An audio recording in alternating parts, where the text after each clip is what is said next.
mempresentasikan studi kasus yang berjudul Peran Bimbingan Konseling dalam Menangani Kasus Cyberbullying di Era Digital. Selanjutnya, saya akan memperkenalkan anggota kelompok dari kelompok 4. Halo, perkenalkan nama saya Rahma Zeka Madrifa dan rekan saya Siti Novitasari, saya Ana Syahwa, saya Yuliana Astuti, saya Elisa Subila Harahap, saya Fendra Rafa. Oke, selanjutnya saya akan membaca bab 1 pendahuluan. Bab 1.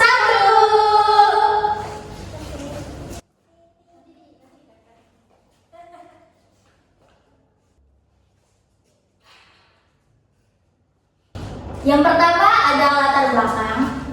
Perkembangan teknologi informasi dan komunikasi telah mengubah landscape kehidupan manusia, termasuk dalam bidang pendidikan dan bimbingan konseling. Era digital saat ini ditandai dengan pesatnya perkembangan TIK yang memiliki potensi besar dalam merevolusi layanan konselor kepada siswa. Meskipun TIK menawarkan banyak manfaat, implementasinya di Indonesia masih menghadapi tantangan seperti kurangnya infrastruktur, pelatihan konselor, dan kesadaran akan manfaatnya. Selain memudahkan akses informasi dan komunikasi, kemajuan TIK juga membawa dampak negatif seperti cyberbullying. Keprihatinan tentang keamanan data dan privasi siswa juga perlu diperhatikan.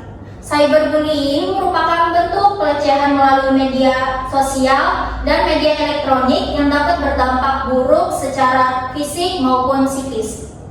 Oleh karena itu, peran bimbingan dan konseling sangat penting dalam menangani kasus cyberbullying dengan memberikan pemahaman, bantuan kepada korban, serta mengedukasi dan pencegahan agar kasus tidak terulang lagi. Selanjutnya ada rumusan masalah. Kelompok kami mengangkat 4 rumusan masalah, yaitu 1. Apa yang dimaksud dengan cyberbullying dan bagaimana bentuk-bentuknya di dunia digital. Yang kedua, ada bagaimana peran bimbingan dan konseling dalam mengidentifikasi dan menangani kasus cyberbullying di kalangan siswa. Yang ketiga, ada bagaimana peran TIK dalam meningkatkan efektivitas layanan bimbingan dan konseling terhadap cyberbullying. Dan yang terakhir, ada strategi apa saja yang dapat diterapkan dalam bimbingan dan konseling untuk mencegah dan menangani kasus cyberbullying di era digital. Selanjutnya ada tujuan penulisan yang akan dibacakan oleh rekan saya. Pada rekan saya persilakan. Tujuan penulisan yang pertama, menganalisis pengertian cyberbullying dan bentuk-bentuknya di dunia digital. Yang kedua, mengevaluasi peran bimbingan dan konseling dalam mengidentifikasi dan menangani kasus cyberbullying di kalangan siswa. Yang ketiga, menilai peran TIK dalam meningkatkan efektivitas layanan bimbingan konseling terhadap cyberbullying. Yang keempat, mengidentifikasi strategi yang efektif dalam bimbingan konseling untuk mencegah dan menangani kasus cyberbullying di era digital. Next. Dan manfaat penulisannya, di sini ada manfaat teoritis. Manfaat pengertian ini untuk memperkaya teori bimbingan konseling dengan menganalisis cyberbullying dan mengembangkan model intervensi konseling yang spesifik untuk mengatasi masalah ini. Selain itu, penelitian ini mendorong integrasi TIK dalam praktik konseling dengan menilai peran TIK dalam meningkatkan efektivitas layanan bimbingan konseling terhadap cyberbullying. Dan yang kedua, ada manfaat praktis. Penelitian ini tuh memberikan manfaat praktis bagi konselor atau klien atau sebagai siswa dan perkembangan TIK dalam bimbingan konseling. Bagi konselor, penelitian ini membantu meningkatkan pemahaman tentang cyberbullying, memberikan panduan dalam mengidentifikasi dan menangani kasus cyberbullying. Menunjukkan cara TIK dapat meningkatkan layanan bimbingan konseling dan memberikan strategi efektif dalam mencegah dan menangani cyberbullying. Bagi siswa, penelitian ini meningkatkan kesadaran dan pengetahuan tentang cyberbullying, memberikan informasi tentang melindungi diri dari cyberbullying, dan meningkatkan kemampuan berkomunikasi dan berinteraksi secara aman di dunia digital. Next. Selanjutnya ada bab 2, landasan teori yang akan disampaikan oleh rekan saya. Selanjutnya, Sini guys.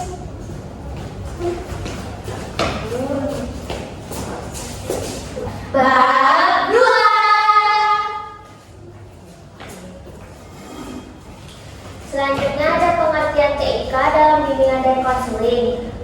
pada integrasi dan juga pemanfaatan berbagai perangkat digital, platform online, jaringan komunikasi, dan sistem informasi untuk memfasilitasi, meningkatkan, dan memperluas jangkauan layanan bimbingan dan konseling. Definisi ini mencakup penggunaan perangkat keras seperti hardware, yang seperti contohnya itu ada komputer, ada smartphone, ada tablet. Sedangkan ada perangkat lunak atau software, yaitu aplikasi konseling, sistem manajemen kasus, dan alat asesmen digital, serta jaringan internet dan infrastruktur komunikasi digital lainnya.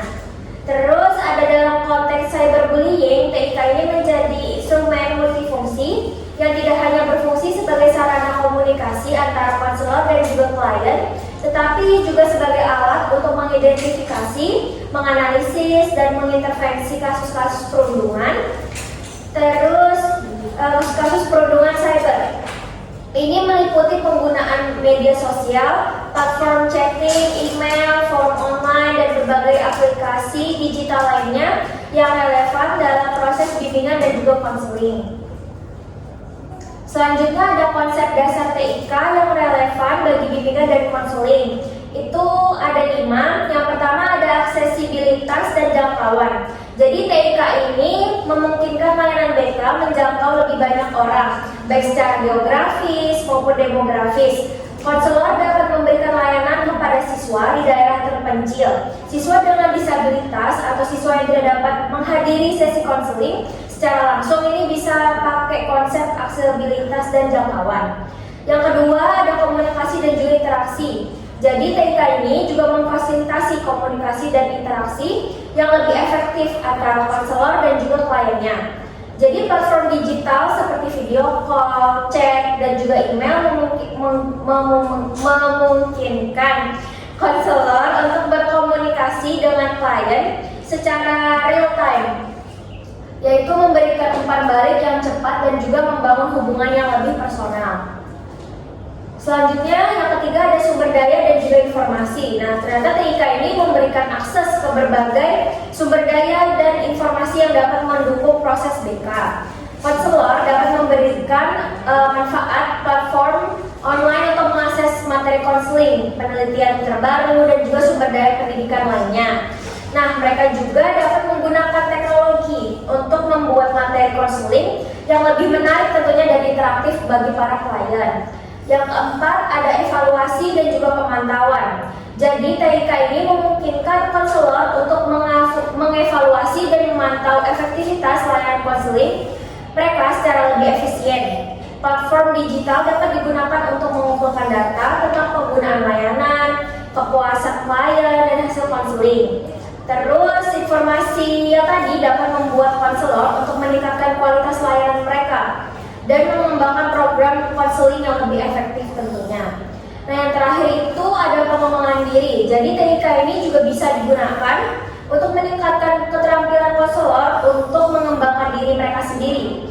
Jadi platform online menyediakan berbagai sumber daya untuk pelatihan konselor, kayak webinar, terus ada kursus online, dan juga ada forum diskusi.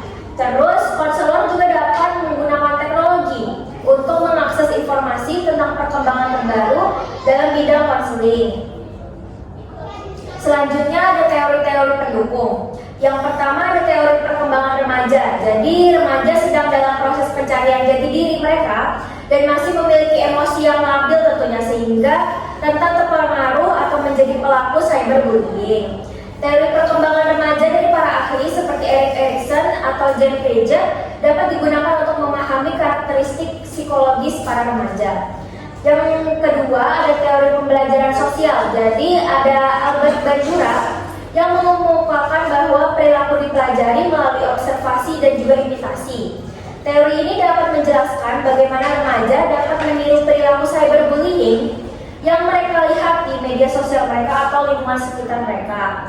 Yang ketiga ada teori ekologi Grover-Benner, yaitu menganalisis berbagai faktor yang mempengaruhi perilaku cyberbullying remaja. Selanjutnya ada peran dan juga manfaat dalam TIK bimbingan dan konseling. Jadi peran TIK dalam meningkatkan efektivitas bimbingan konseling. Yang pertama itu ada media komunikasi dan juga interaksi.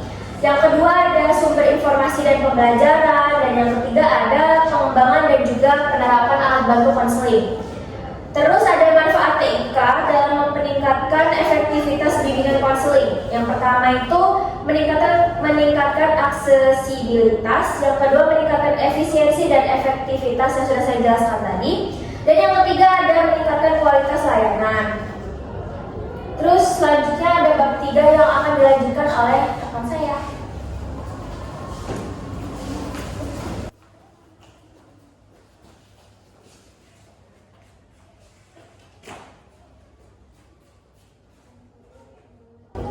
Bab 3.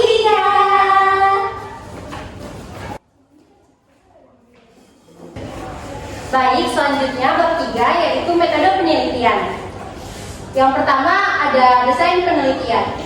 Penelitian ini menggunakan studi literatur sebagai pendekatan untuk memahami secara mendalam peran bimbingan dan konseling dalam menangani kasus cyberbullying di era digital. Pilihan studi literatur didasarkan pada beberapa pertimbangan. Yang pertama ada keterbatasan akses, yang kedua ada ketersediaan data, yang ketiga ada pemahaman konseptual. Selanjutnya ada subjek penelitian. Subjek penelitian dalam penelitian ini adalah korban cyberbullying. Pelaku cyberbullying dan konselor yang terlibat dalam kasus cyberbullying di era digital. Pemilihan subjek yang bertujuan untuk mendapatkan pemahaman yang komprehensif tentang peran bimbingan konseling dalam menangani kasus cyberbullying di era digital. Selanjutnya ada instrumen penelitian. Instrumen penelitian yang digunakan dalam penelitian ini literatur atau kepustakaan untuk memperoleh data penelitian dan melakukan telaah kritis dan mendalam terhadap bahan-bahan pustaka yang relevan. Meliputi yang pertama ada artikel, yang kedua ada jurnal, dan yang ketiga ada buku. Selanjutnya, prosedur pengumpulan data. Langkah-langkah yang dilakukan dalam pengumpulan data meliputi yang pertama ada identifikasi sumber literatur, yang kedua ada pencarian literatur, yang ketiga ada seleksi literatur, dan yang keempat adalah pengumpulan data. Selanjutnya ada prosedur analisis data. Metode analisis data yang digunakan dalam penelitian ini adalah analisis konten.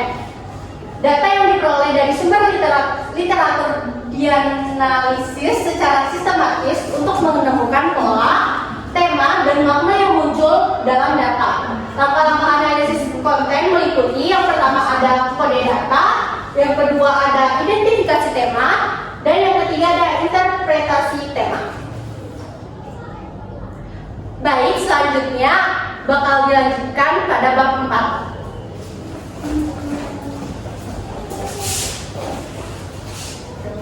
Bab 4. Oke, selanjutnya ada hasil pembahasan. Yang pertama ada deskripsi kasus. Bab ini membahas kasus klien X, seorang remaja 15 tahun yang mengalami cyberbullying. Klien X digambarkan sebagai siswa yang pendiam dan kurang percaya diri, yang membuatnya rentan terhadap perlakuan bully di media sosial oleh teman-teman sekelasnya. Terus ada dampak cyberbullying. Cyberbullying berdampak signifikan pada klien X meliputi yang pertama dampak psikologis. Dampak psikologis itu mencakup ketakutan, kecemasan, dan gejala depresi. Yang kedua ada dampak emosional yang dirasakan ada kesedihan dan stres. Yang ketiga ada dampak sosial, menarik diri dari pergaulan, merasa terisolasi. Dan yang keempat ada dampak akademis, penurunan motivasi dan konsentrasi belajar. Selanjutnya ada hasil penelitian. Berdasarkan analisis yang dilakukan, berikut adalah hasil yang diperoleh. Yang pertama, ada definisi dan bentuk-bentuk cyberbullying di dunia digital. Yang kedua, ada dampak fisik dan psikologis cyberbullying pada remaja. Yang ketiga, ada perubahan emosional yang dialami korban. Yang keempat, ada peran penting bimbingan konseling dalam identifikasi dan penanganan kasus. Yang kelima, ada manfaat teknologi informasi dan komunikasi dalam meningkatkan efektivitas layanan bimbingan dan konseling. Dan yang keenam, ada strategi untuk mencegah dan menangani kasus cyberbullying. Selanjutnya ada analisis kasus. Yang pertama ada teori perkembangan remaja. Yang kedua, teori pembelajaran sosial. Yang ketiga, teori ekologi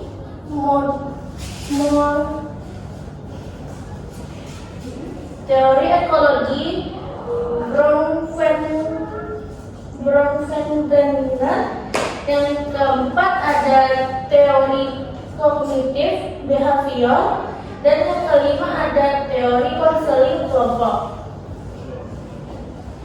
Terus selanjutnya ada pembahasan.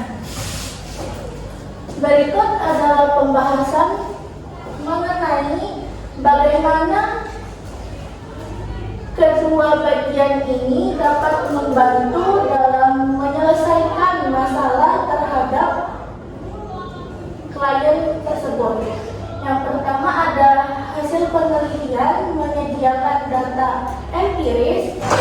Yang kedua ada analisis kasus, memahami konteks spesifik. Yang ketiga identifikasi tanda dan intervensi diri. Yang keempat ada pengembangan program edukasi dan penelitian. Yang kelima integrasi TIK dalam layanan bimbingan dan konseling. Yang keenam ada rekomendasi strategi penanganan. Oke, selanjutnya akan dibawakan oleh rekan saya.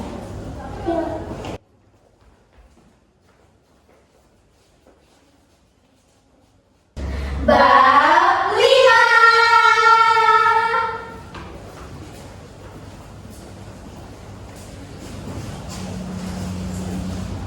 Baik, yang terakhir bab 5, kesimpulan dan rekomendasi.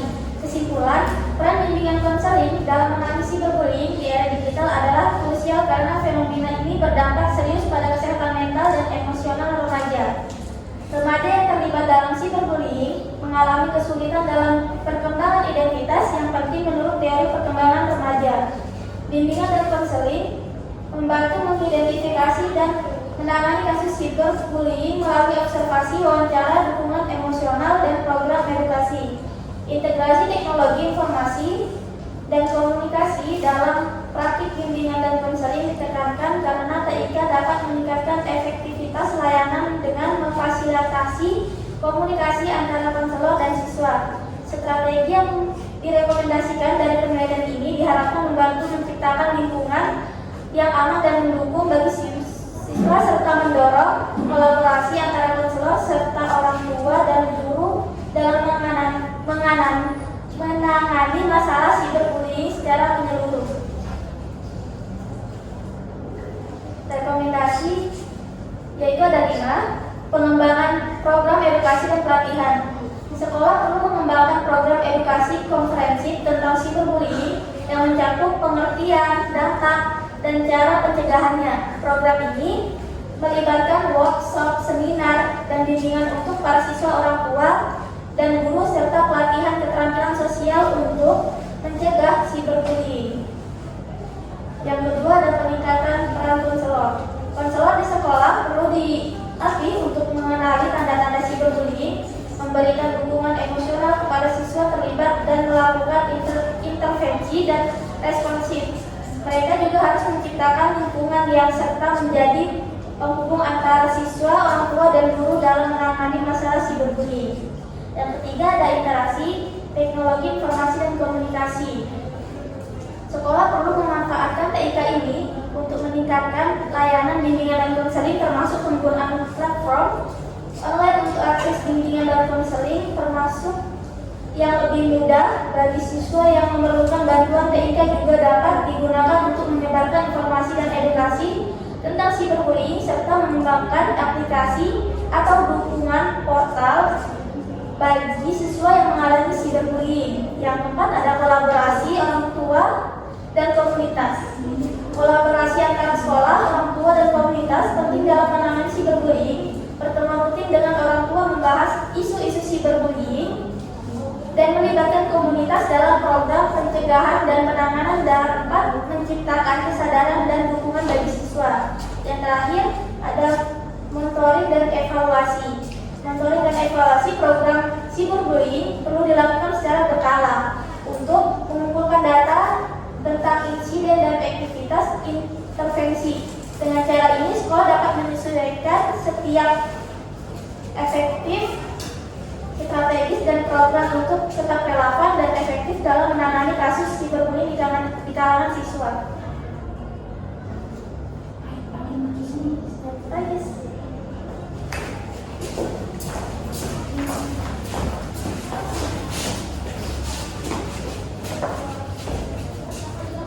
Baik, sekian dari kelompok kami. Kurang lebihnya kami mohon maaf. Terima kasih.